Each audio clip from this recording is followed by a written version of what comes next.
Hello everyone, SirMonkeySuit or Zappy here, back again with Hunter x Hunter. We're on episode 110, and in the last episode we had the setup episode for the beginning of the mission to sort of infiltrate the palace and take on the king and the royal guards. So it's very exciting times right now. And yeah, it was just a really nice episode, last episode, to just set this whole thing up, especially getting like each of the characters and sort of their thoughts before going in. You know, into this sort of hellhole that they're about to go into. And yeah, we just kind of got the plan for where everyone's going to go. Akalgo's going to go into the basement to search for Palm. And I imagine the rest of them are sort of just, you know, sort of heading... Well, they're heading really into the palace, obviously, for the Royal Guards and the King, but I imagine they're on the search for their specific assigned target. So, you know, Morel would be going after Shire. Shoot and Knuckle be going after Yuppie, and Gon and Killua would be going after Neferpitou. But I mean, that's the thing, is like we haven't heard anything from Netero, and I'm sure he was supposed to be the one to go after the king. So the fact is that they're starting this without Netero. I don't know what they're really supposed to do. I mean, I know they've got Mello there to do the whole sneak attack thing, which is actually, yeah, something I didn't write down and I forgot to talk about in the discussion last episode, was that Mello has, he can only use his perfect plan ability when, like, as much as he can hold his breath, which he can only do for 2 minutes, but in, you know, when, you know, shit's hitting the fan and everything like that, he's only going to really be able to do it for a minute, which he says that is enough. But I don't know, like, it's who's going to go with him? Because they haven't really decided that yet, right? I mean, originally it was supposed to be Gun, but then Gun was like, someone else would be better, and he suggested Knuckle. So I don't know. I really don't know. I guess we'll just have to wait and see. Unless they've just purposefully like haven't said anything about what's happening with Netero, and then it's just he's gonna come in and jump in. It's gonna be like a surprise moment, like, oh shit, here we go. I don't know. I guess we'll just have to wait and see. But yeah, we just went through the whole plans, and then the whole thing with Nov. I have feelings that he's going to interrupt the plan, even though he says he wasn't going to, and sort of intervene on the sake of Palm. We don't know anything about yet, so I don't know. We'll have to wait and see what happens with that. But yeah, I don't think there's anything else to really talk about, so we're just going to get in episode 110 and see what we get. So without further ado, let's go.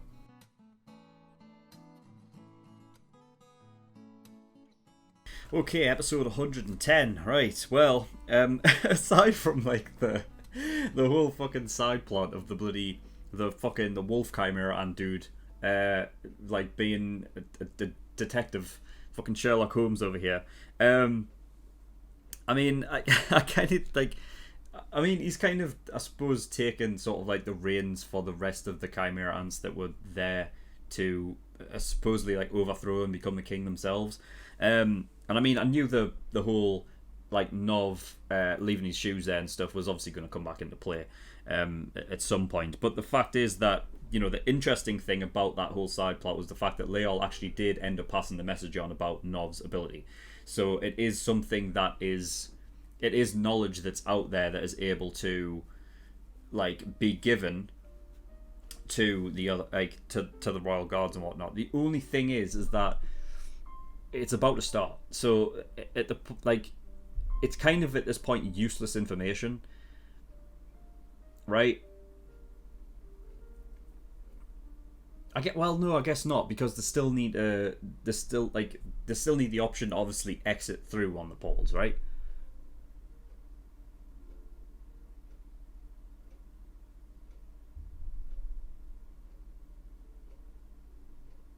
Oh no, because they can't. They wouldn't be able to.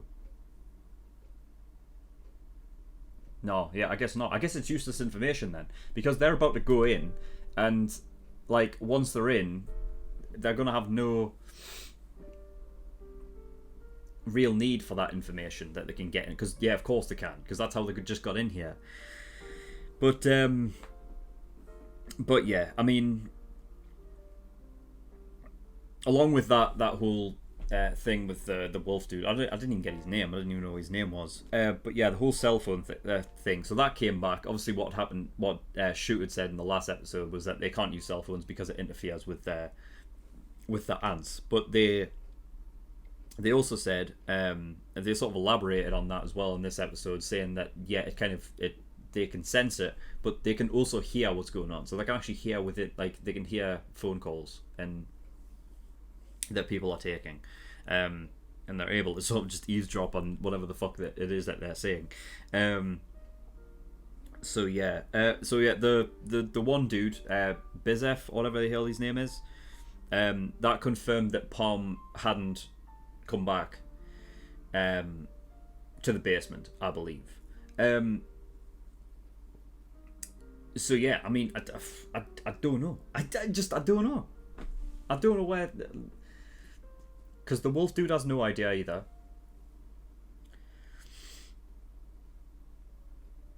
I'm honestly like,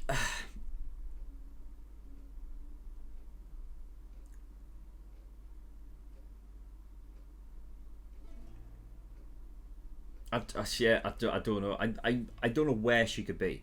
The only thing I can really, it's just out hiding somewhere. But I don't know where. You know, I really don't.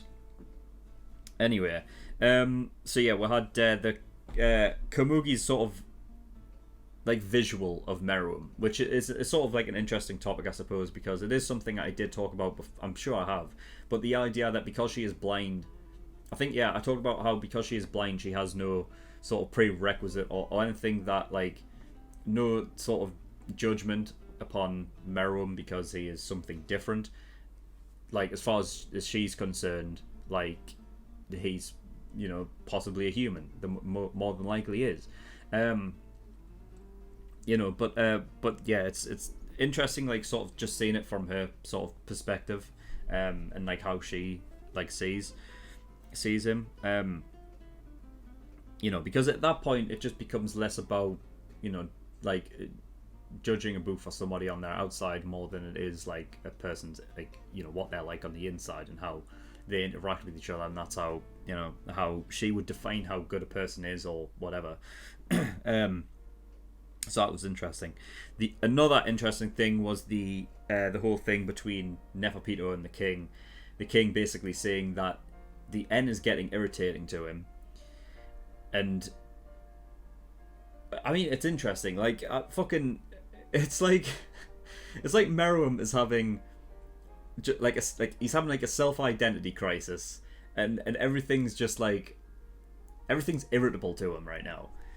I mean, it's just I find it funny that last episode he's talking to Neferpito, basically saying like use N to protect, to keep an eye on Komugi as well, but don't use N, like as long as it's fucking hitting me. But like, aside from that, she has to use it like everywhere so that she's able to see if like if any like the likes of any enemies come in and stuff like that. So, but like I mean, the fact is that she was suggesting that there would be a confined area where N doesn't invade around the king, which then turned into obviously like like within the palace. As long as it's outside the palace, how else are they going to get in here? And I thought it was interesting that she had mentioned that they can still get in underground. So that is something that I guess I never really talked about before, was the idea that the like N and whatnot can't penetrate like Earth. So I imagine I guess that makes sense then, because I guess visually, like I guess the central stairway is probably the best example, considering like it's literally we've literally just seen it, is that it does sort of form, or any sort of obstacle does sort of prevent the end from going through. I don't know why. I always just figured because it was, I guess, more of like a sort of just like a transparent thing, like something you couldn't see without like the likes of Gyo or whatever, that I guess it would just pass through things, but I guess not. I guess it's just something I've never really thought about, but now that I think about it, looking at the visuals of how it works, yeah, I guess that does make sense. But I mean, I don't know to what degree. Like, I guess it works as physically as it could. Like, for example, like if there was water it would be able to pass through water, right? But it wouldn't be able to pass through solid earth, I guess.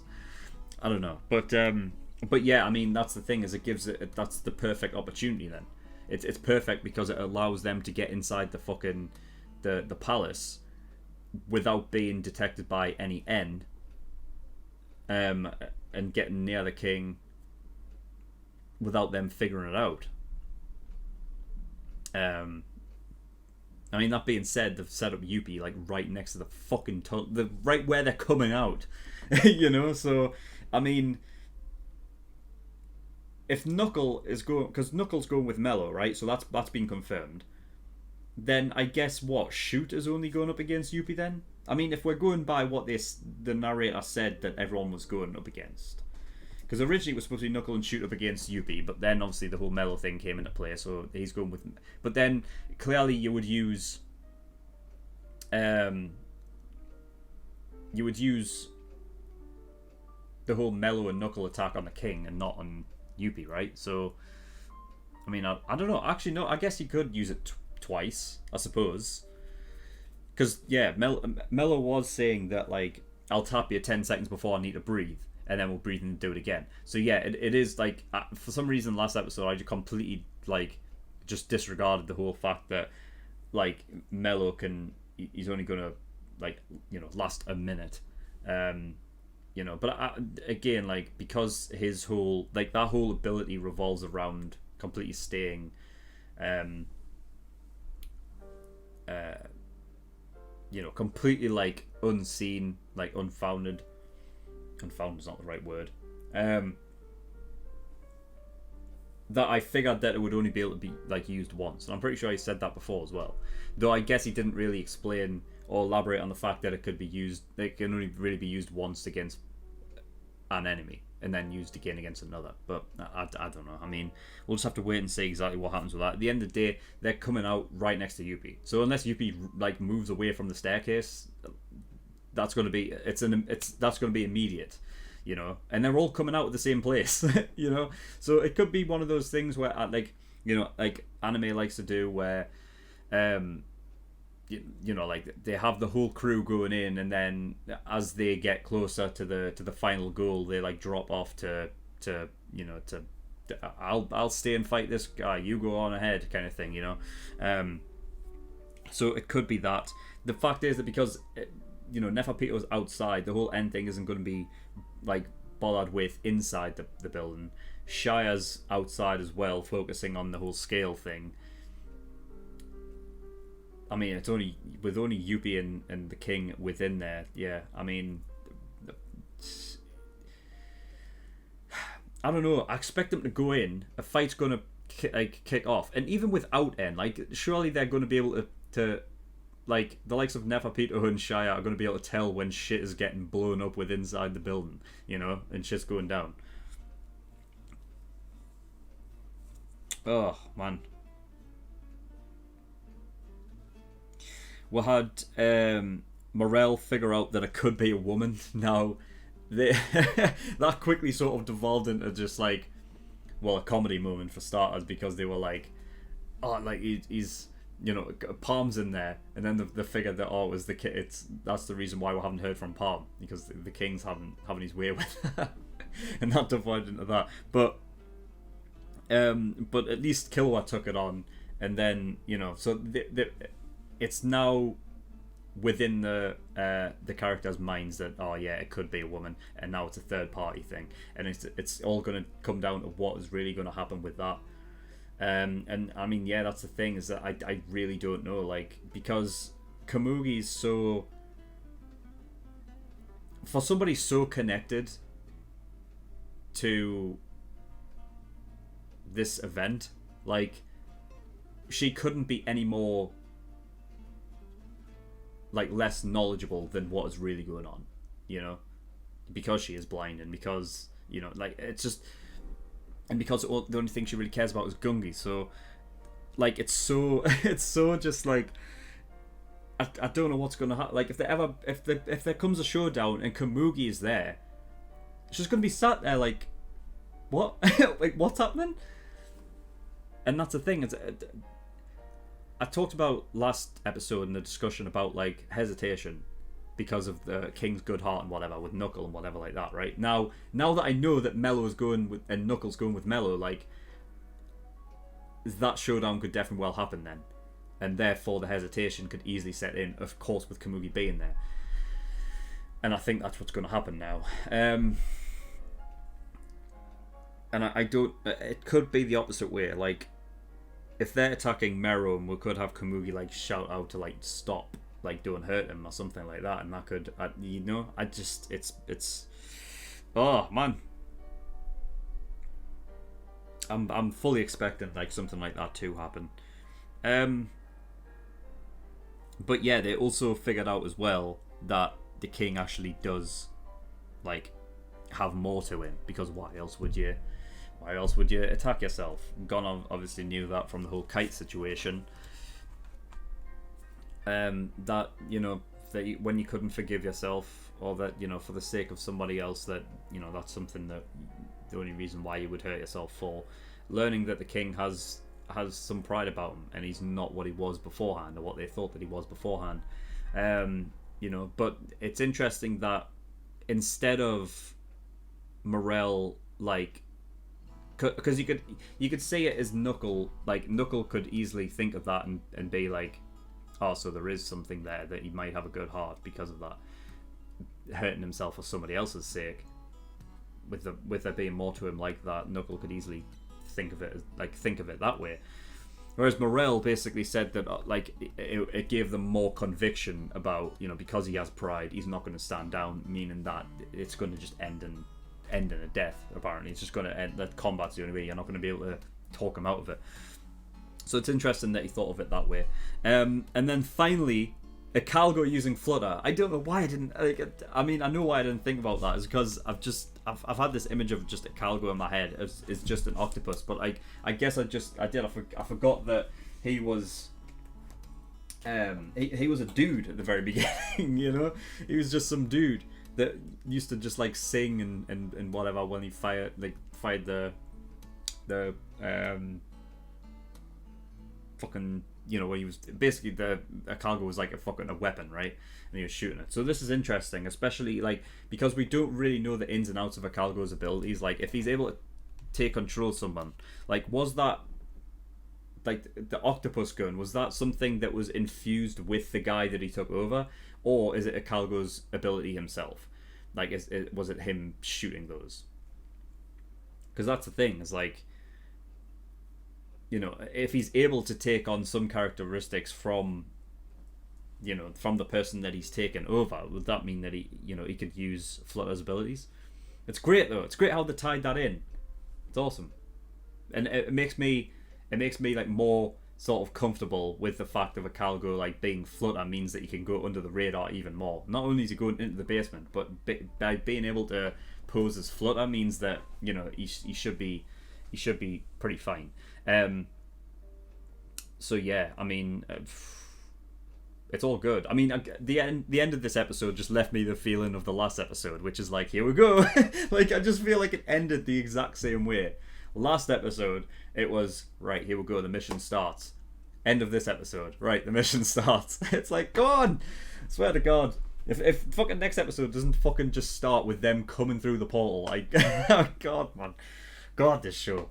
Anyway, yeah, that is all I've got. So thank you everyone for watching. In the description below, I have links to certain things. One of them is the Discord, so you can get yourself over there if you wish. And I also have a Patreon page as well, so if you do want to support me on Patreon, that'd be very much appreciated. There is a bunch of different tiers and rewards depending on how much you want to support me with. So there's the early access tier for $5 a month. That gives you access to shows a week early, and you get 4 episodes of Hunter x Hunter every week. That's 2 on Monday and 2 on Friday, as opposed to the general public that only get access to 2 episodes a week. So by the time this episode comes out on YouTube for the general public, you can become an early access tier patron and have access to the rest of the show and reactions. Because, you know, by the time this comes out, I'll be finished the show. So, like, all of the reactions to the rest of the show will be on there. Meaning that if you can watch the rest of the show within a month, it's only going to cost you $5 for the whole thing. So it's a pretty good deal. There's also full-length tier there for $10, although that doesn't really matter for this show. But for other shows, you will need that. And then there are other tiers where you can pay to have me react to a show. So if you want me to react to a show, go have a look at those tiers, see what they offer. But that was all I've got. So thank you for watching. I'll see you all next time. Bye-bye.